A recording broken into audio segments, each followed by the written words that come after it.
first, I guess, official training in August. I think, like, wait, it's the 7th. How did that happen? How are we already here?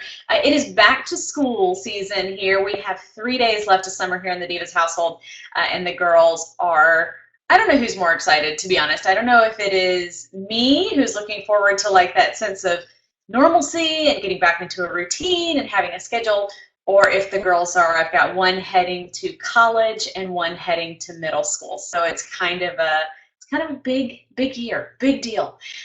So anyways, happy that you guys are joining me here on Monday for a little bit of training. Today we are kind of kicking off our back to school, back to business series, and pretty much through August and September, we're going to be talking about kind of back to school type stuff, really about building the foundation for your business. And then we do October opportunity, so that will be all about recruiting.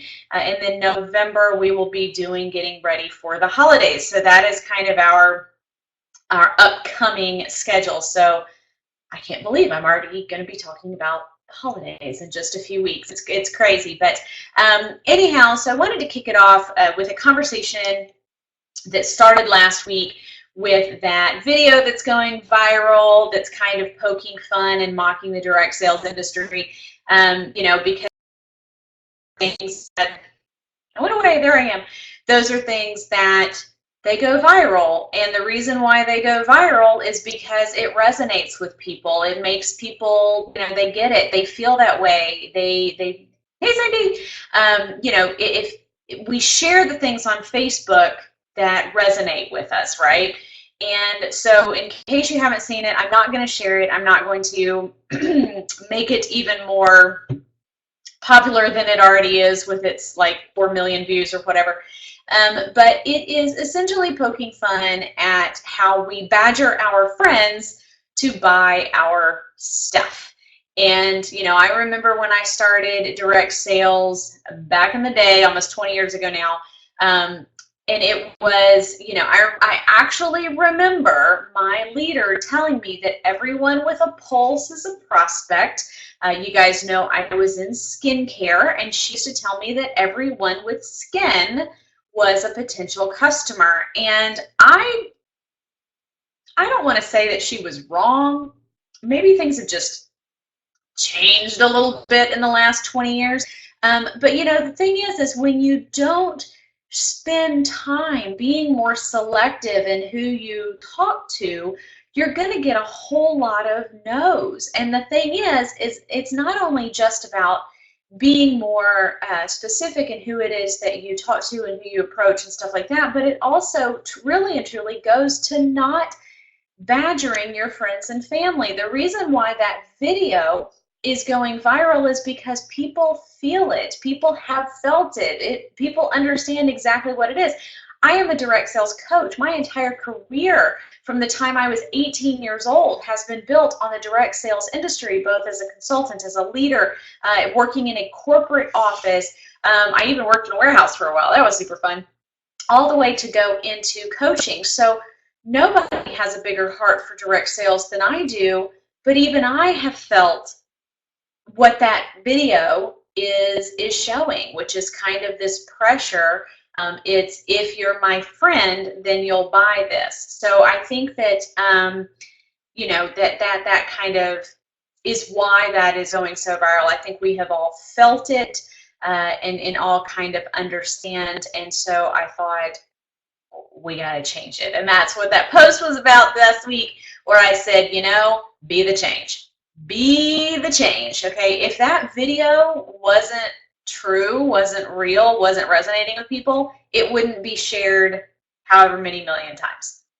All right, so that's all, stepping off my soapbox there. Let's talk about how we can change it. So when it comes to finding customers, so let's kind of back up here. So whether you are brand new in your direct sales business or whether you have been around for, you know, 100 years like I have, when you start with your business, one of the first things that it says for you to do is to make a list of people that you know. Okay, so these are your initial people. Okay, there's a reason why they tell you in the beginning, this is your initial list.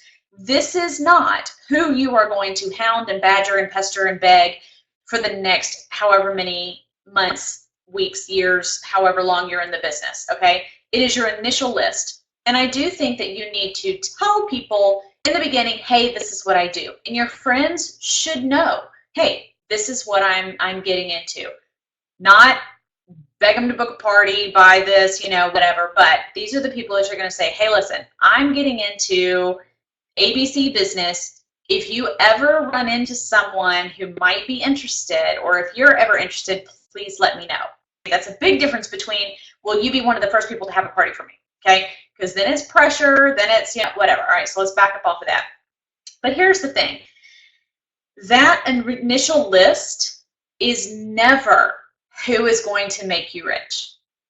That initial list is never going to sustain a six-figure business or a large growing $1 million team. Ever, ever, ever, ever, ever, ever, ever. Okay? It's never that initial list. You have to break out of it. When I first started in direct sales, I remember that none of my friends would have parties. They all said, oh my gosh, yes, you'd be fantastic. You should totally do this. You're a natural, blah, blah, blah, blah, blah. And then I signed up in October, and I swear they were all busy till like June. Like nobody would do anything. And I remember being so mad.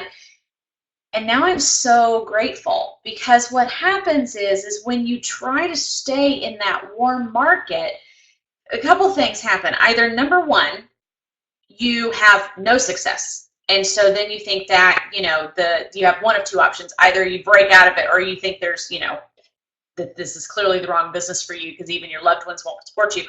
Or you have just enough success that you get, a couple of awards, maybe, get that fast track bonus or whatever, and then you never break out of it and you continue to badger those few people because they've done business with you before.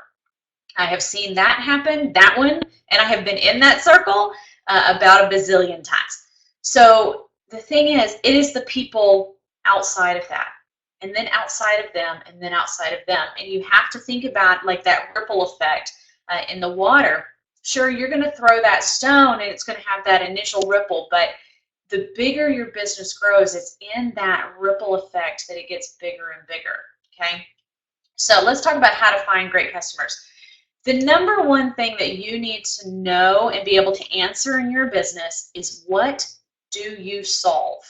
What problem do you solve? What solution do you offer? And there isn't just one, okay? Hopefully there are bunches, because your job is to be the solution finder, the solution giver, okay? And that is true no matter what business you are in, whether you are helping people with anti-aging, whether you are helping people to accessorize, to organize, to preserve, to beautify, to, whatever it may be. What problem do you solve? That is your number one that you need to know. And then it really, guys, it really is as simple as finding the people with that problem. Okay, it doesn't have to be any harder than that. But here's the thing. Not everybody with a pulse is a prospect. Okay, period. Get that out of your mind, all right? You may have somebody who, if you're in skincare, yeah, I have skin, but maybe I don't care anything about anti-aging. Maybe I'm in this movement to age gracefully and I'm owning every one of my wrinkles. Maybe, you've got a product that is for children. I've got one going to college. So, whoops, sorry guys. So chances are I'm not going to need something for a child, right? Unless, of course, grandchildren, and I'm way too young for that. My point is, you have to see how you have a product, but I have to need it. I have to want it. So to be successful in sales, you have to have a plan to reach the prospects who are qualified. So that's kind of what it boils down to, is making sure that you are qualifying the people that you are talking to. Otherwise, you're going to end up with a bunch of no's. If you're asking me, I had a little guy, you guys know I have the door-to-door salesman all the time. It's one of the things about working from home. But I had the little guy who was selling children's books. And my daughter, who is in college, is standing next to me, and I'm like, This is my child. I don't, and he couldn't get it. And the guy, and I ended up having to get a little, like, kind of close the door in his face, because I kept saying, I don't have any children. I don't need your product. It isn't that it's not a great product. It isn't that I don't want to support you. It isn't whatever. I don't need your product. My child, if you have a textbook in there for, anatomy and physiology that's less than $200 we just had to fork out, then fine. But I don't need ABCs. My kid's in college. But do you see how he was wasting his time? He was wasting his energy. He was annoying me, and he was getting turned down. That was time that he could have been spending with someone who actually needed his product. And that is what we do in this industry. You have to find people, make sure they want what you have, and that's when you actually get to finding the true leads. So how do you find them? How do you find these people? How do you get the number one thing I will tell you? They are not in your living room. Okay, they're not in your house. They don't live with you. They are not even the people that you talk to every single day. They may know somebody, and they may initially want something to kind of help you out in the beginning, but the real buyers, they're out there. They're that ripple that's way out there, okay? So referrals, 5 magic words in direct sales. Who do you know who? Who do you know who just bought a house? Who do you know who's going back to college? Who do you know who's, your friend that's struggling with gray hairs? Who do you know who is getting married 2 months from today? Yay! Okay, so, there's all kinds of who do you know who type things that you can then lead to a more qualified prospect, okay? Networking, I absolutely love networking groups. You have to kind of date them. You have to shop them and find the one that works for you, but they are great for finding referrals and getting your name out in the community. Trading leads, lists like the holiday gift guide, which kicks off in a week, that kind of thing. You get these nice big lists of all the people that have signed up, that kind of stuff. Business directories, prospecting by telephone. Some of these are a little more corporate than they probably are for us. Gardening is the biggest one. This is the one that I'm always going to say, plant those seeds all around town. Never leave house without your gardening gifts. Make them cute, make them unique, make them economical, and then be able to follow up. Direct mail, fairs, expos, newspaper, turnover customers, which is, people that, again, kind of goes back to that referral, and then customers and testimonials. If you create the customer loyalty, ask people, it's okay to say, hey, will you leave a rating on my Facebook page? Or, will you, share my name or something along those lines? Like, it's okay. How do you think I got all those testimonials on Party Plan Divas, right? I just said, guys, if you had a great experience with our community, will you please send me a quote? I'll feature you on the site. Like, not 100% of people have a great experience. That's okay. But, the people that do, that's who sells it. And we are more apt to be listening to the people we know that recommend, and again, the things that resonate. Biggest thing is not everybody with a pulse is a prospect. Stop doing it. Just because it's your friend, just because it's your family member, that doesn't mean that they are in any way, shape, or form obligated to buy anything. Okay? Ever. These are your friends. They're not your prospects. You wouldn't like it the other way, so we have to stop doing it. That video is going crazy viral because that is what is happening. Okay, that is what is happening to people. And you can say that you don't care and you're going to keep posting on Facebook and whatever. I saw this one big long rant about a girl saying that, she was going to keep posting to her Facebook and keep whatever, even if it annoyed people and yada. And I thought, do you know the negativity that you're putting out there, that you're going to do it even though, even if I liked your product, I would be like, well, if you don't care about my feelings or my experience, why am I going to buy from you? Guys, think. Think of how it is read, not just what you are saying. Think about how it is heard and how that may resonate with someone else. You need to spend some time making sure that the people that you are talking to about your business want your business. All right, let's go through the who's and the what's and the whens and the, all right. So who is the most obvious need for your business? You should be able to pare this down. Cindy, I'm going to pick on you. So you have beautiful products that help people kind of preserve their memories in scrapbooks, you do online scrapbooks, you do paper scrapbooks, you have paper crafting. I mean, I have so much of your stuff to make, and it's the only way that I'm going to be able to physically have a physical representation of my memories. And I know that they're safe because of the products that you use, and they're beautiful, and I am the least creative person on the planet, and you make me look good. All right. So who has the most obvious need for your products or service? That would be people who are having big life events or who have recently had life events that they would want shown, right? So that can be people who have gotten or are getting married, people who have gotten or are having babies, people who have graduated, people who, new baby, oh my gosh, yes. Oh, I said I was going to chronicle every single step of my children that, I would need to continue to buy to get all of that. Babies are big, and I remember huge crops that people had and stuff. Yes, oh my gosh. So the thing is, you're kind of fortunate in that a lot of people have a lot of life events, right? Life is flying at us at a very fast pace. So your most obvious need is you need to be asking, who do you know who's having babies? Who do you know who's buying a house? Who do you know who's graduating? Who do you know who's getting married? All of these questions that you can really target people that are going to want it. Somebody that literally doesn't have anything going on, they are not going to be as hot of a lead. Let's go to jewelry. You've got somebody, who do you know who's got, here's a biggie. Who do you know who has recently lost a lot of weight or has, is kind of redoing their wardrobe? Who do you know that every time you see them, they've got a different piece of jewelry on?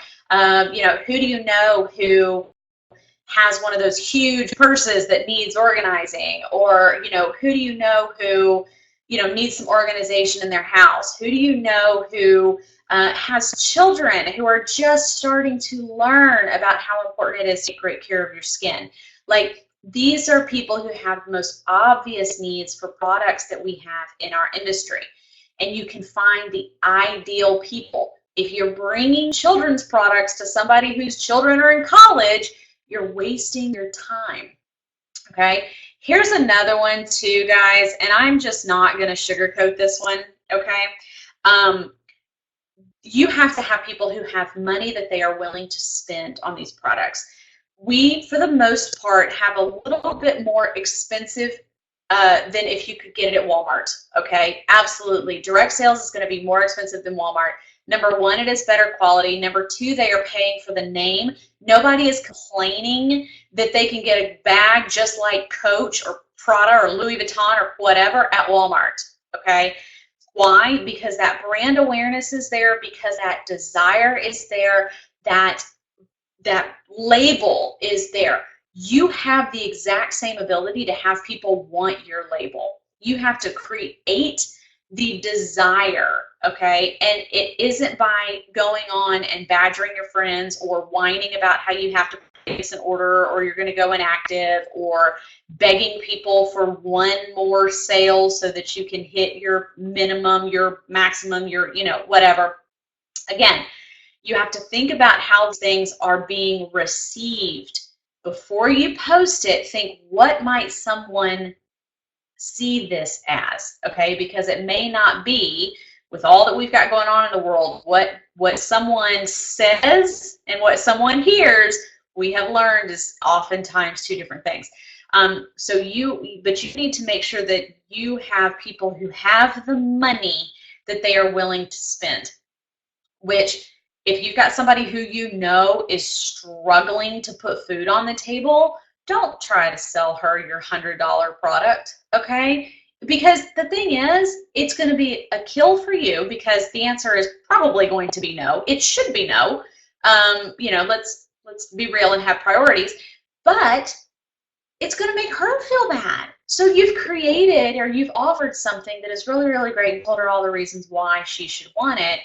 And struggling with money sucks all levels. I mean, it's tough. So her having to say, no, I don't, or feel that pressure, or put it on credit, or, whatever, it is not a good cycle to get in either. All right, so find people who have the money, who has the most urgent need to buy your products. Going back to that scrapbooking, you've got to get that going when that baby is young, because they grow up fast and we stop taking pictures pretty quickly, or at least I did. I've got like 7,000 of the first 6 months, and then things kind of slowed down after that, but I still have a zillion pictures. And of course, with all of us carrying phones around, I love your products, because I can finally get them from here over there. So anyway, and then who has influence on the prospects you're able to identify. So here's the thing. If you are targeting moms, new moms, maybe one of the people that you look for is someone who is running a mom's group, or who is running a daycare center, or something along those lines. That person may not actually have the babies, but they have the influence on the people that have the babies. So this may be somebody that you can form a relationship with, a connection with, who will then recommend you to these customers. All right, so this is going to be what you have to figure out based on your product and your solution you create. So again, daycare centers would be great for people who have young children, who have, it just flew out of my head. People who need like little backpacks and lunch boxes and everything. I mean, I ordered all of Taylor's backpack, lunchbox, clothes, all that kind of stuff from direct sales.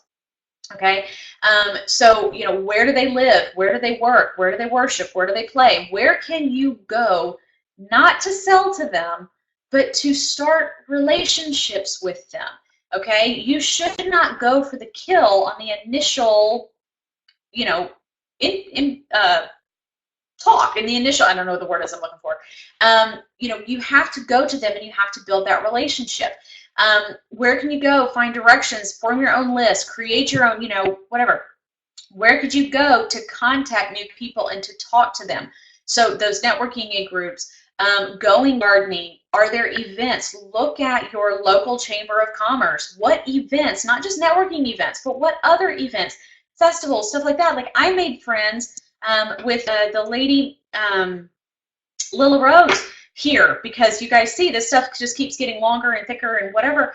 And I'm like out of my league here on learning how to do my hair. And I made friends with her, but we are still friends. So not only have I bought stuff with her, but I was talking to her and stuff like that. I went as just, to see kind of who was there and to see what was kind of in our area. But that is somewhere that you can go. You don't have to be there, but if you're not going to sell, but you're going to meet and make friendships and build the relationship.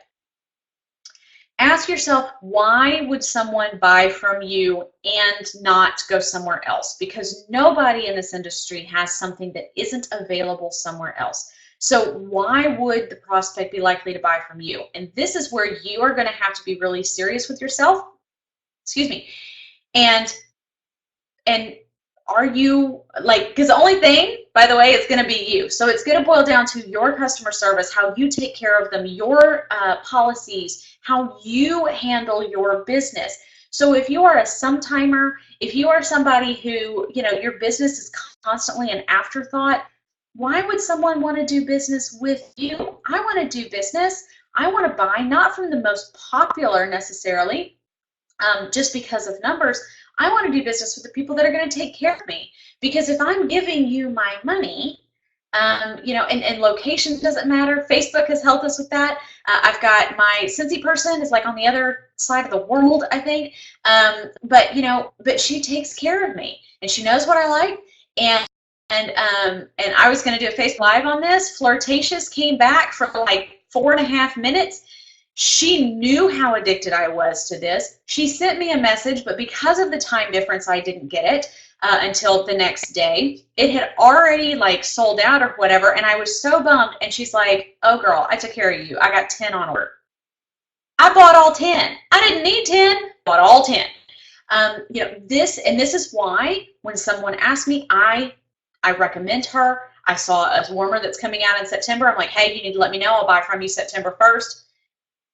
This is the why. Why she takes care of me. She thought of me. I have not mentioned Flirtatious in months, okay? That scent has been gone forever. I wish they would bring it back. But that kind of customer care, that kind of customer loyalty, when you offer that, that is why. That is the why people will come to you. Not only is it great, but that's why they will come to you and not someone else. I got to hurry up. I got 5 minutes. I keep going down on these rabbit holes. All right. What will the person find the most beneficial about your product or service? Again, it is all about the solution. You're creating solutions. You're offering solutions. So what solution, what problem do you solve? That needs to be your number one thing. And don't keep it surface. Okay, we make buying decisions based on how it's all emotional. It's based on heart. Okay, so you can, really get in there to really talk about why somebody would want and what solution it holds. You can be a little bit more transparent. Why does it mean so much to you? What benefit have you gotten? First from the products. We can go into the business later, but first, what solution did it create for you? All right, the when. When is the best time? All right, when is the best time to talk to them? Again, because timing is everything. That guy that was selling books, had he been here 10 years ago, it would have been perfect, right? I would have bought everything he had because we're very education driven. But his timing was off. That doesn't make, again, it doesn't make him wrong. It doesn't make me wrong. It doesn't make anything wrong with the product. It means his timing was off. So you need to figure out when the best timing is too. Back to school season. If you have back to school stuff, you ought to be beating that drum loudly. Okay, especially if you have the solution of making it to where we don't have to go stand in those crazy back to school lines. Okay, that's the solution. That's why I ordered Taylor's backpack and lunchbox and clothes and everything offline, because a friend of mine took a picture of what our local store looked like at back to school shopping, and I was like, I'm not doing that.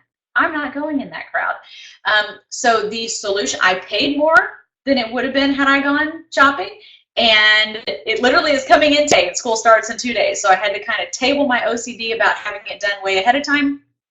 But back to school, give me a solution that means I don't have to go stand in that crowd. I'm here for it. Okay, so you have to think like your customer and figure out when the best time is going to be.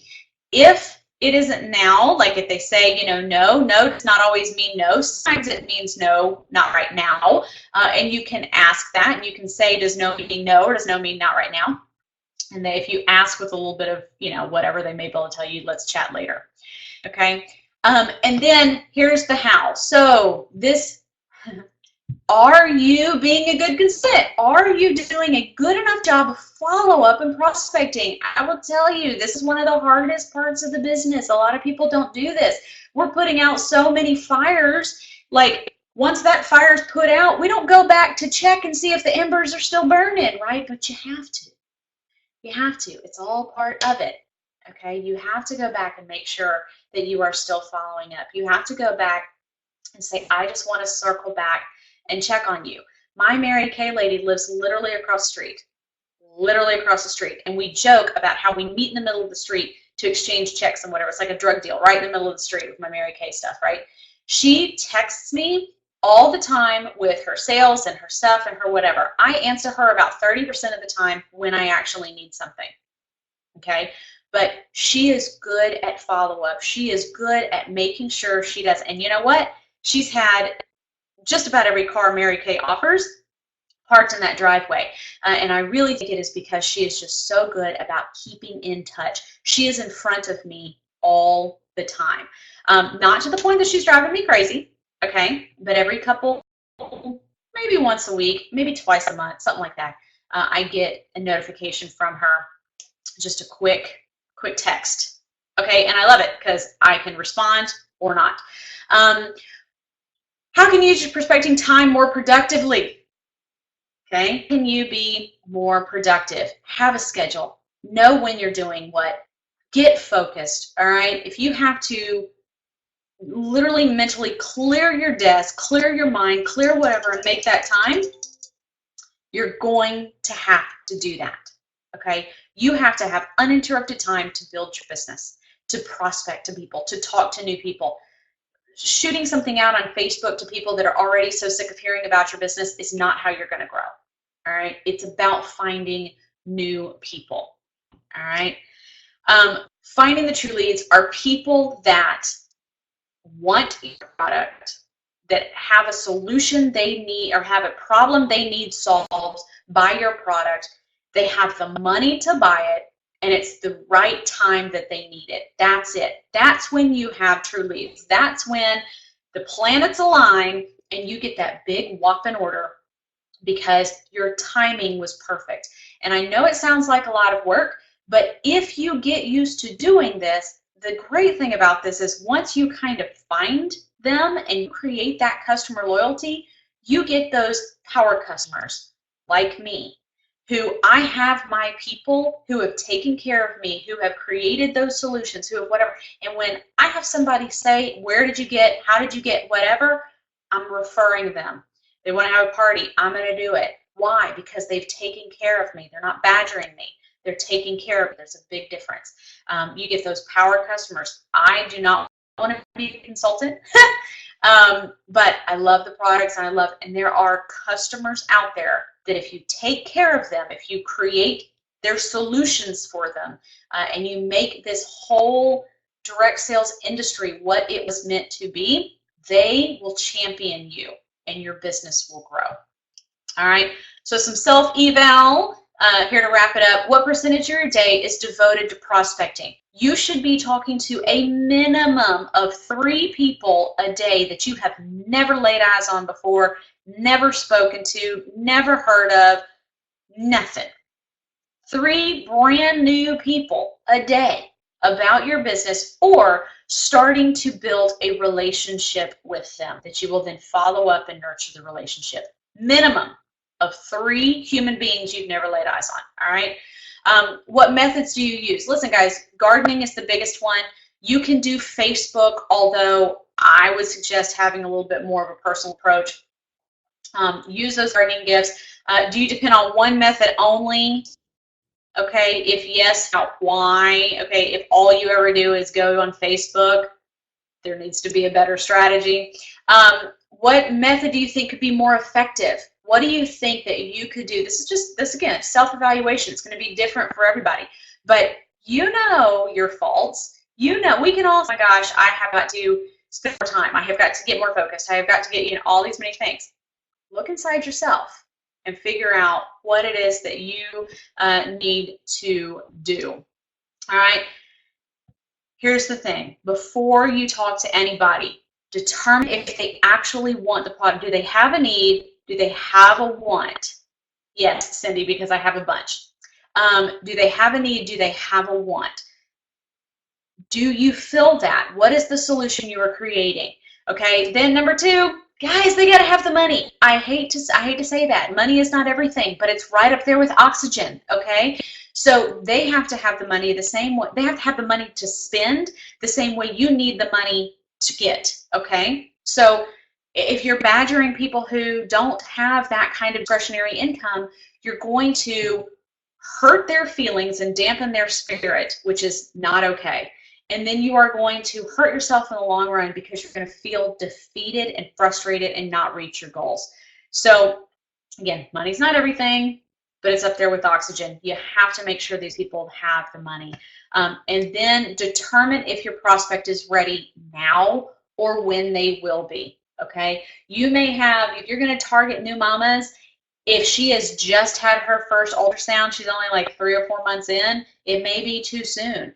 Talk to her throughout that whole pregnancy, you know, ask her if she's, you know, she may not be ready to actually start putting stuff together, but, you know, say, make sure you're still taking pictures. Like, this is all the process. You're going to miss those days that you got to eat everything you wanted, you know, that kind of stuff. Okay.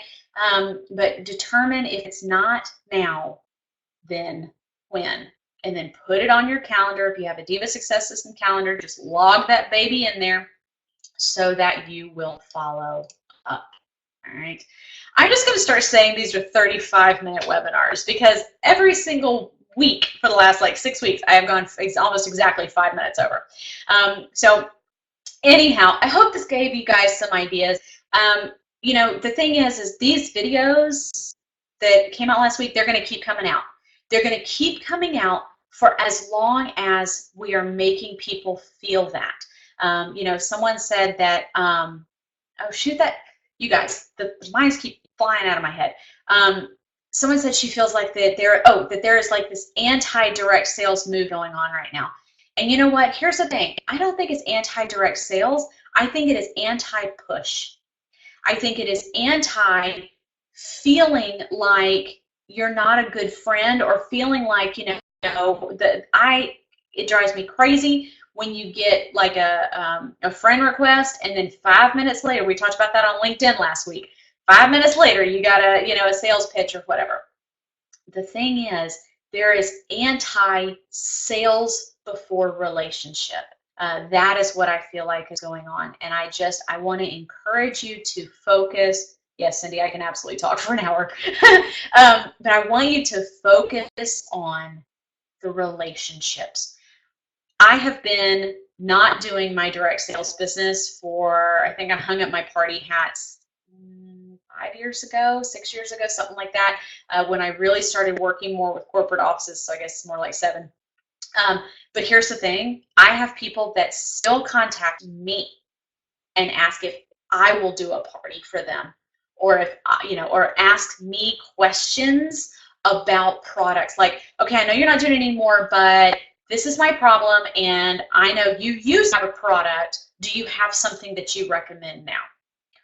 The reason why they're doing that is because we had that relationship back then, and we still have a relationship, and we have kept in touch.